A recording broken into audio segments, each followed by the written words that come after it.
তো গাইস আসসালামু আলাইকুম, তোমরা সব কেমন আছো? আমি আলহামদুলিল্লাহ খুব ভালো আছি। সো ফাইনালি আজকে যাচ্ছি চালতবেড়িয়া অঞ্চল।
ভালো আছে সব।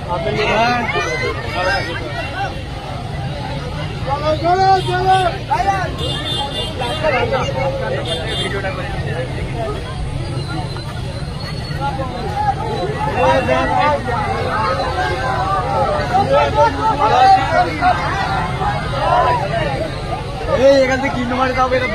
ভালো আছে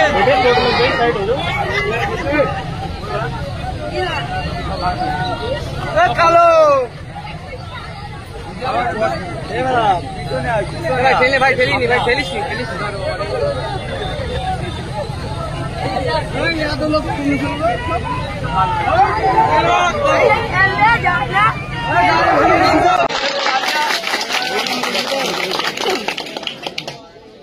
ভাই। রাস্তাটা ক্লিয়ার রাখবেন, প্রথম অনুরোধ আমার। রাস্তাটা মানুষ যাতে চলাচল করতে পারে তার ব্যবস্থা রাখবেন। আমি এখানে উপস্থিত হয়েছি আইএসএফ এর নেতা হিসাবে নয়, আমি এখানে উপস্থিত হয়েছি ভাঙড়ের বিধায়ক হিসাবে। সুতরাং আপনার কোনো অভাব অভিযোগ থাকলে আমার সাথে কথা বলতে পারেন। আমার যদি ক্ষমতা থাকে আমি সমাধান করব, আর নাহলে কিভাবে সমাধান করা যায়। আর গাইস আজকের ভিডিওটা এতটাই ছিল। আজকের ভিডিওটা তোমাদের কেমন লেগেছে অবশ্যই কমেন্ট করে জানাও। আর যদি অন্য কোনো ভিডিও দেখতে যাও আমার চ্যানেলকে অবশ্যই সাবস্ক্রাইব করে রাখো, অন্য কোনো ভিডিও আসবে। আর আজকের ভিডিও তোমাদের কেমন লেগেছে অবশ্যই লাইক কমেন্ট শেয়ার সাবস্ক্রাইব করে দাও। আর অন্য কোনো ভিডিও দেখা যাচ্ছে। আসসালাম।